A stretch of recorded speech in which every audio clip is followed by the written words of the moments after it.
Bucky. I'm Mick. And we are the Craptacular, and this very handsome person sitting in between us is 9 Dave. Hi. Dave. You girls make me feel young. Aww. And Dave actually writes for our website, and he is amazing. So you should follow him on Twitter. His handle is 9Daves, Ninedaves, plural. So the number 9 Daves, plural. So you should follow him on Twitter. Should appear, as I said, right under here.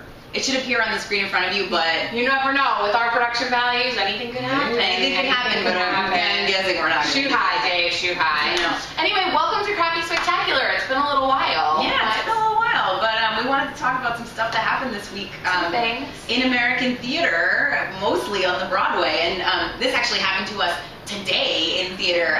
We actually saw the matinee of Newsies today, and it kind of brought up some important feelings about something that's happening on that show. Jeremy Jordan is leaving Newsies, a fact that we think is Crappy. It's Hold me, crappy. Dave. Hold me. I'm so sad. I don't know what to do. So guys, why do we think this is crappy? Because Jeremy Jordan is everything. That is, and I have Yeah. full deep-seated fears that he's gonna Patrick Wilson this shit, Oh, and he's we are totally never right. gonna see him again ever. I know, he'll never be on Broadway again. Ugh. 8 shows a week, Jeremy Jordan, done. Which is just, I mean, 100%. it's the worst possible thing ever, because how can we live without the light of his lopsided smile in our lives? Other things we're gonna miss about Jeremy Jordan, his little chin scar. Oh, We're gonna miss his little chin Muscle scar. on his shoulder, on his elbow.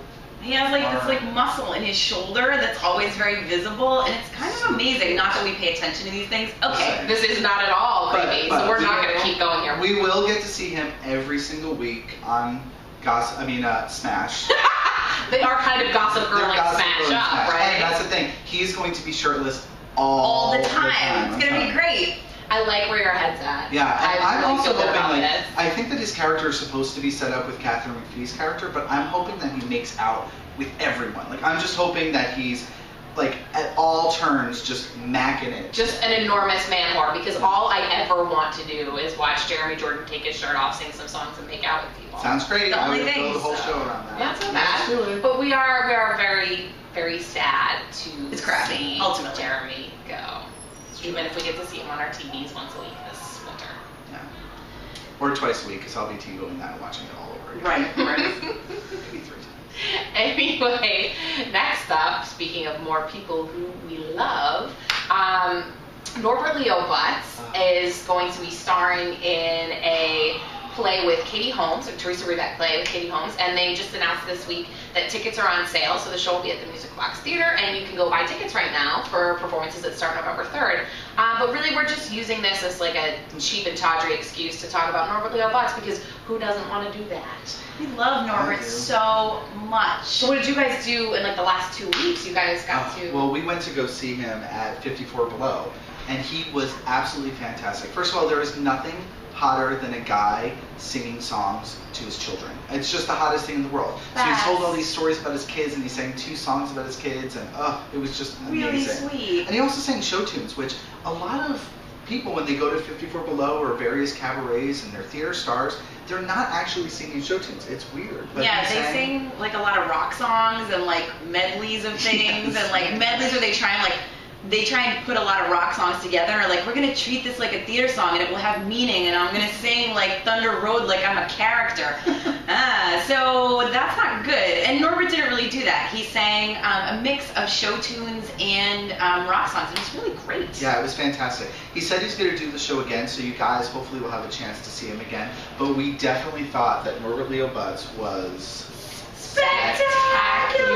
Spectacular. So It great. was spectacular. Norbert Leo Butz, and literally the hottest person on earth, potentially. Yeah. Totally, Sorry, really Jeremy. hot. Sorry. And he can do some things that no one else can do. He can make dad jeans look hot, which he did at 54 He did. Below. Then possible. Yeah. And let he us- can win a Tony for Catch Me If You Can.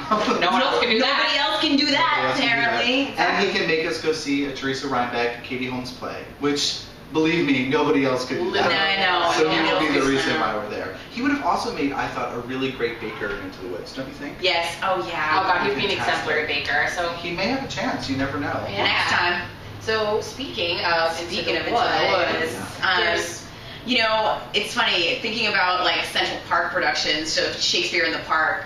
You know, these shows that happen over the summer, you don't typically think of them as being like super controversial. People aren't like, oh my God, as you like it, wow, let's all sit around and debate how controversial it is. But this production of Into the Woods actually has generated a lot of controversy. There has just been a lot of talk about the relative quality of the show. It was rather poorly reviewed. And this week, Michael Riedel kind of came out swinging in the New York Post, kind of debating whether it should come to Broadway or whether it will come to Broadway. And we think that the conversation around this show now officially qualifies as craptacular. Totally craptacular. Yeah, I mean, I think it's that sort of sweet spot combination of crappy in terms of it just feels really crappy to watch people sort of take, you know, aim and really like for real and just target practice at the public, at Into the Woods, at things that just kind of feels a little shitty. This is an interesting quality piece of theater that they're trying to do something new and inventive and interesting in the approach. And so to see it kind of get kicked around is kind of crappy, but, you know, like, you know, I don't think it's that crappy. I think it's just kind of like what happens. But, you know, I see what you're saying. But it's also, like, pretty spectacular that, like, we're sitting around and talking about it. Like, no news is bad news in terms of getting those column inches. So I don't think this is going to stop anything from happening. I mean, what do you guys think? Do you want to see it on Broadway? Do you think it's going to come to Broadway? I mean, I like when people are talking about theater. I think it's great. And I think this production, although it has its flaws, is at least trying to do something. And I appreciate that it's trying to do something. So I love the conversation built around it. I hope that people keep talking about it. And I would totally go see it on Broadway. Yeah, I'm kind of curious to see what kind of insults Michael Riedel can come out with next. That's true. Or anyone else, really. I mean, there's been sort of like a lot of kind of negative talk about this show, so it's be interesting. But then there are other people who really, really love it and are so passionate about it. So, yeah. I just wish people were giving the same sort of critical aim at all the other shows that come to Broadway, because like nobody's talking about. Yeah, nobody questioned whether Leap of Faith should come to Broadway or whatever. So to question whether or not, but you know, outside of my own brain. Yeah, but like to question whether or not like a piece of, you know, classic Sondheim in an interesting interpretation should or shouldn't come to Broadway. But like to just like give Memphis Tonys is like, it's bizarre to me. Yeah. At least, I mean, it's definitely not as bad as the last revival. No, it's not. Nope, that would be. No disrespect to you, Queen. We love you. I'm sorry, Laura Benanti, obviously I'm talking about. Oh, okay. I like that you. I thought I was like, what is this? Oh, this is Audra McDonald? She No, was in it. I I'm got so talking about Laura confused. Benanti. She's my But queen. she is. Oh, she's the best. I like you assume that she actually will watch this. Thanks. She probably will, right? But, Probably not. Yeah, That's okay. So that's a little bit of craptacularity, I think, this week. But Yeah. I'm riveted. Yeah. But we'll see what happens. Yeah, we will see what happens. Thank you for watching this week. Maybe we'll do another one next week. Maybe we'll do another one in 4 months. Who knows? Always a surprise. We're just shocking like that. I know. Bye. Bye, guys. Bye, guys. Thanks.